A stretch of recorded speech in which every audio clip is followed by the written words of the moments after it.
So, how are you doing today? I hope that wherever you're at, you're having a fantastic day. I know from my perspective, where I am, it's a wonderful, wonderful day. It's always a wonderful day when you walk with Jesus.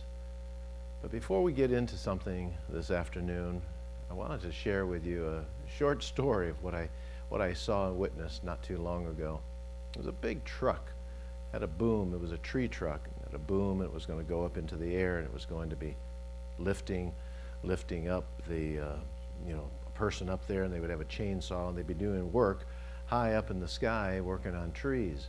So the tree driver, he gets out of his truck, and he's on the road here, and he sets out these orange cones. Well, in the meantime, you've got people who are following him, and now they see these orange cones, and so cars are starting to back up, and he's trying to tell people you got to go around.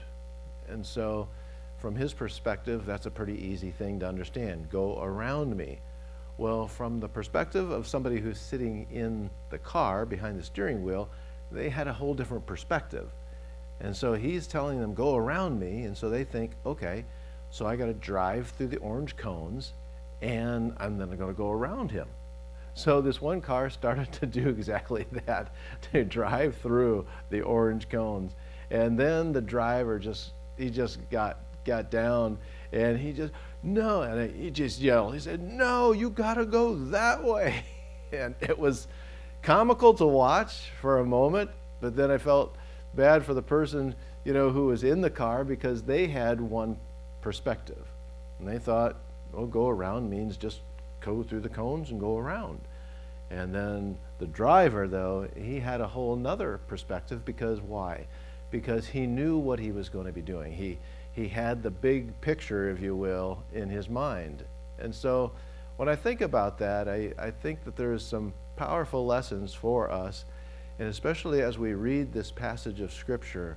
In just a moment, you're going to see up on the screen, there was a friend of Jesus, and his name was John. I'm going to talk to you a little bit about what John wrote.